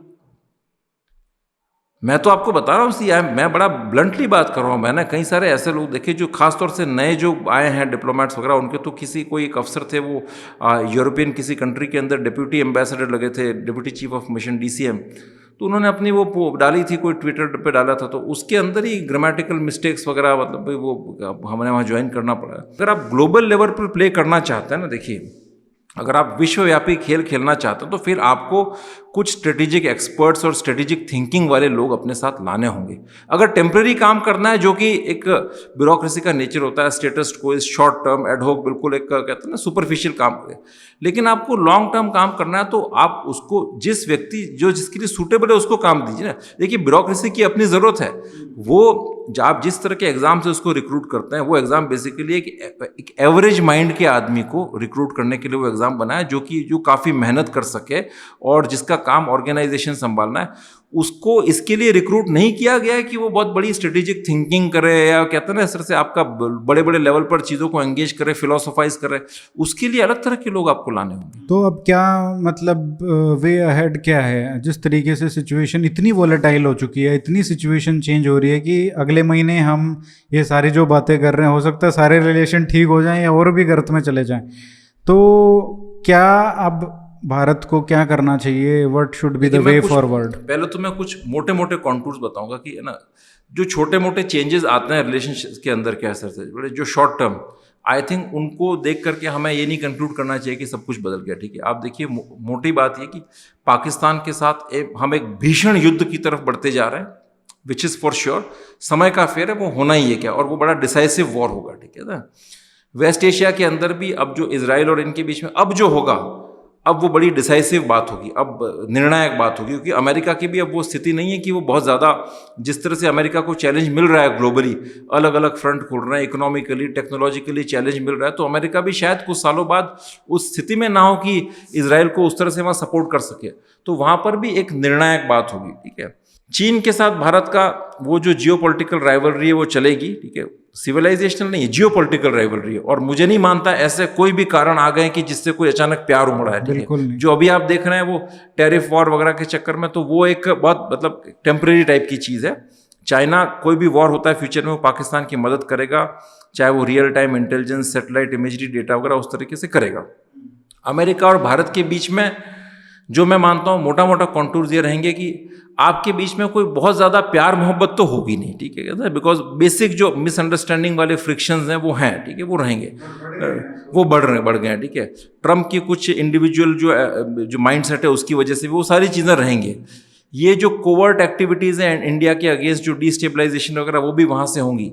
लेकिन अगर ये है कि फ्यूचर में कोई बहुत बड़ी जंग होती है, ठीक है ना, तो उसके अंदर फिर जो अलायंसेस बनेंगे, अगर सपोज उसमें इस्लामिक वर्ल्ड का इंडिया के अगेंस्ट होता है, इजराइल के अगेंस्ट होता है, तो हालात ही ऐसे बन जाएंगे कि किसी बिना कोई प्रेम ना होने के बावजूद भी शायद अमेरिका और इंडिया को किसी एक प्लेटफॉर्म पर साथ आना पड़ेगा। और दूसरी तरफ हालात ऐसे बनेंगे कि भारत और रूस को इतना प्रेम होने के बावजूद भी, हिस्टोरिकल कनेक्टिविटी होने के बावजूद भी, शायद एक दूसरे के विपरीत खड़ा होना पड़े, जैसे महाभारत में नहीं हुआ था। भीष्म पितामह कौरवों के साथ थे, ठीक है, और ये आपके ऐसे ऐसे लोग जिनको पांडव कभी पसंद नहीं करते, धृष्टद्युम्न को अर्जुन कभी पसंद नहीं करता, ठीक है ना, वो इनके साथ में थे। तो कई बार हालात जो है ना, सर्कमस्टांसेस ऐसे बन जाते हैं कि वो ऐसा होता है कि अलग अलग विपरीत विचारधारा के भी लोग साथ में आ जाते हैं।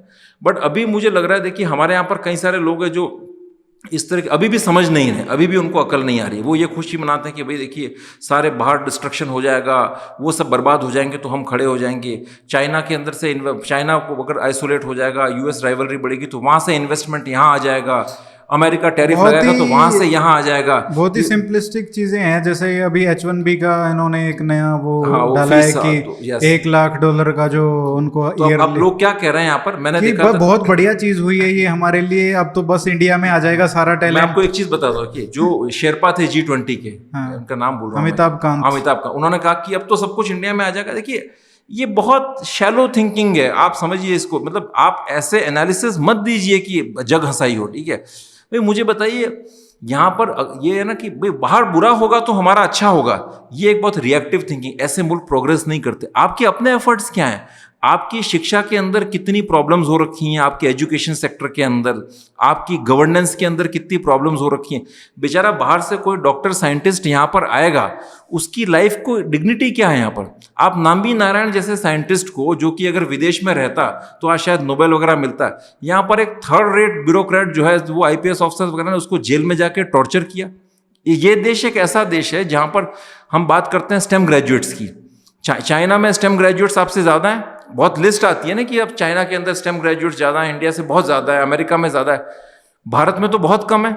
लेकिन बहुत कम होने के बाद भी ये एक ऐसा अकेला कंट्री होगा जहाँ पर IIT से, IIM से निकलने के बाद लोग जो है जा करके कोई पुलिस वाला बन जाता है, तो कोई जो है कलेक्टर का एग्जाम दे कलेक्टर बन रहा है। मतलब एक तो आप तो मान रहे हो कि आपके पास टेक्नोलॉजिकल एक्सपर्ट्स नहीं है, ठीक है, AI में आप पीछे हो, बहुत मुश्किल से जो भी हैं, और जो हैं जो बेस्ट जगह से निकल करके और वो ये बन रहे हैं। फिर खबर क्या छपती है कि साहब जो है IAS के अंदर आने के लिए, देश सेवा करने के लिए विदेशी सैलरी की 29 लाख के पैकेज को ठोकर मार करके यहाँ पर आ गए, क्या एरोनॉटिक्स इंजीनियर के कोई एक्सपर्ट वगैरह के। तो ये आपकी फंडामेंटल प्रॉब्लम्स ये हैं। आपकी एजुकेशन के अंदर स्किल सेट क्या है, मुझे आप बताइए। अगर कोई बाहर से सपोज ये आ भी गए डॉक्टर्स वगैरह इधर से, आप इनको कहाँ खपाएंगे। देखिए कोई अगर सपोज बाहर की यूनिवर्सिटी में कोई प्रोफेसर्स हैं, ठीक है, जो अगर उनको सपोज आना पड़ा, या काउंटर टेररिज्म एक्सपर्ट्स हैं, वो यहाँ पर आ गए, तो उनके लिए क्या नौकरी है। आप उनको सरकार में तो कोई आप जगह देंगे नहीं, सरकार में हमारा सिस्टम ही नहीं है। आप अगर आप कुछ करेंगे तो अगले दिन सब खड़े हो जाएंगे, जॉइंट सेक्रेटरी, अंडर सेक्रेटरी की, नहीं साहब इनको भगा दीजिए, ये गलत है, वो है। तो इसलिए आप अपने अंदर की प्रॉब्लम्स को ये मत वेट करिए कि बाहर बर्बादी होगी तो यहाँ पर चीज़ें ठीक होंगी। तो अब ये काफ़ी ब्लैक पिल्ड हो गया है, बट क्या सॉल्यूशन क्या है? अभी एक तो अपनी कैपेबिलिटीज, अब समय वो नहीं है कि आप धीरे धीरे रेंगते रेंगते चलें, कुछ न कुछ डिसाइसिव करना है। प्राइम मिनिस्टर मोदी से हमें बड़ी उम्मीदें हैं, बिकॉज उन्होंने ये शो किया है स्पिरिट। 370 हटाने का काम हर व्यक्ति नहीं कर सकता था। 370 हटाना, चाहे वक्फ के ऊपर जो लेकर के, हालांकि उसमें ठीक है, उसका कितना डिग्री में हटाए वो एक डिफरेंस हो सकता है, बट वो लेटर एंट्री भी लेकर के आए थे। तो ये बात तो तय है कि कहीं ना कहीं वो ये काबिलियत रखते हैं कि वो मेजर सी चेंजेस ला सकें, रेवोल्यूशनरी चेंजेस ला सकें। तो भारत को 2 ट्रैक पर काम करना पड़ेगा। एक तो आप अपने जो फंडामेंटल्स हैं इकोनॉमी के, गवर्नेंस के, एजुकेशन के, उस पर तगड़ा प्रहार कीजिए और डिसाइसिव एक्शन, मतलब जो है ना वो कबीरा खड़ा बाजार में लिए लुकाटी हाथ, लाठी चलाने वाला एक्शन अब करना पड़ेगा। रेंगते रेंगते मतलब वो नहीं कि आप इंक्रीमेंटलिज्म से कुछ काम नहीं होगा। Massive changes in civil service system. आपका जो कोई करप्शन से ग्रस्त है तो आप उनको हटाइए, परफॉर्मेंस अप्रेजल कीजिए, 5-5 साल के अंदर रिव्यू करके आप इनको हटाइए, आगे मेरिट बेसिस पर कीजिए, एक्सटर्नल टैलेंट को लेकर के आइए, एक्सपर्ट्स को लेकर के आइए, रिक्रूटमेंट पैटर्न में चेंज कीजिए। आपके जो अपॉइंटमेंट्स है हायर लेवल के ऊपर, चाहे वो ज्वाइंट सेक्रेटरी हो, वो अपने एरिया के जो एक्सपर्ट्स हैं उनको लगाइए। उसी तरह से एजुकेशन के अंदर आप रिगरस स्टैंडर्ड्स इम्पोज कीजिए, ऐसे लेकर के आइए जो रिसर्च के अंदर, जिनके बिल्कुल हाईली क्वालिफाइड जर्नल्स के अंदर जो है, अच्छे जर्नल्स में, प्रेस्टीजियस जर्नल्स में अच्छे पेपर्स पब्लिश हो, और जो परफॉर्म कर रहे हैं, ये परमानेंट नौकरी का जो बना रखा है ना सारा सिस्टम, इसको बंद कीजिए। एक बार आ गए 30 साल तक आप सड़ते रहेंगे, किसी का कोई अकाउंटेबिलिटी नहीं है, वो तो चीज़ नहीं। अब लोग बोलेंगे कि ये तो आपने रेसिपी बता दी कि मोदी जी की आखिरी टर्म कैसे हो जाएगी, ये उसके बाद कभी चुने नहीं जाएंगे। मैं पॉलिटिशियन नहीं हूं मैं, ठीक है, मैं अब ये तो हो गया गवर्नेंस के ऊपर काम हो गया, ठीक है। पॉलिटिशियंस के अंदर भी आप देखिए, सिर्फ इसलिए कि कोई मूर्ख आदमी, बिल्कुल ही अगर कोई गंवार है, पान की पीक थूकने वाला, उसके पास पब्लिक का सपोर्ट है, इसलिए आप उसको इलेक्शन में इलेक्ट कर दे, वो कर दे, ये नहीं चलेगा। गेट गुड पॉलिटिशियंस जिनको, और जनता को भी ये बताइए कि जो है ना, सिर्फ ये इस तरह का जो है ना, जनता ने भी एक जो बिल्कुल प्रेशर ग्रुप बना करके कि हम जाति के आधार पर ये करवा देंगे, वो करवा देंगे, ये सब नहीं चलेगा। स्टेट को अपनी सॉफ्ट स्टेट की इमेज छोड़ करके टफ होना पड़ेगा, आगे आना पड़ेगा, और सिक्योरिटी के डोमेन में तो और ज़्यादा आना पड़ेगा। देखिए जो हालात बांग्लादेश में बने हैं, नेपाल में बने हैं, भारत में उसकी पूरी तैयारी है भारत को डिस्टेबलाइज करने की तरफ से। पाकिस्तान से वॉर बिल्कुल नज़दीक है, तो इसलिए सिक्योरिटी के सेटअप के अंदर आपको बहुत टफ अपनी एक अप्रोच लेकर के आना पड़ेगा, और अपने लोगों का एक भरोसा जीतने की कोशिश करें। देखिए एक होता है ना, मैं आपकी बात करता हूँ कि किसी भी कंट्री का कॉम्प्रिहेंसिव नेशनल पावर जो बनता है ना, वो कई फैक्टर से बनता है, सिर्फ उसकी इकोनॉमी या मिलिट्री से नहीं बनता, उसके लोगों का स्टेट के साथ लगाव और डेडिकेशन कितना उससे बनता है। देखिए यहाँ पर जो कॉन्ट्रैक्ट है ना, कॉन्ट्रैक्ट क्या होता है, 2 वे कॉन्ट्रैक्ट होता है। राष्ट्रभक्ति कोई एब्स्ट्रैक्ट चीज़ नहीं है। आप आम आदमी को इज्जत दें, उसको इज्जत मतलब कि वो अगर सरकारी दफ्तर में जाए तो कलेक्टर साहब उसका सम्मान करें, SP उसका सम्मान करे, थानेदार उसका सम्मान करे, ये नहीं कि थप्पड़ मार के भगा दिया, और ये नहीं कि अगर वो कोई कंप्लेंट करवाने आ रहा है कि साहब मेरे घर के बाहर जो है मच्छर बहुत हो गए या किसी जगह पर जानवर बहुत हो गए, तो नहीं नहीं ये सर ये हमारा काम नहीं है, हम तो खाला अंग्रेज है, ये एटीट्यूड नहीं चलेगा। नहीं, आप उसको सम्मान दें, आप उसको क्वालिटी ट्रांसपोर्टेशन दें, क्वालिटी हेल्थ दें, क्वालिटी एजुकेशन दें, बदले में वो आपको क्या देगा कि वो देश के कानूनों की पालना करेगा। आप उसको स्टेबिलिटी दें। पाकिस्तान में केस डिफरेंट है, वहां जो कॉन्ट्रैक्ट है ना स्टेट का सिटीजन के साथ, वो है पाकिस्तान का मतलब क्या, ला इलाहा इल्लल्लाह। वहां स्टेट कुछ भी नहीं करेगा ना तब भी वो इस्लामिक बॉन्डिंग है।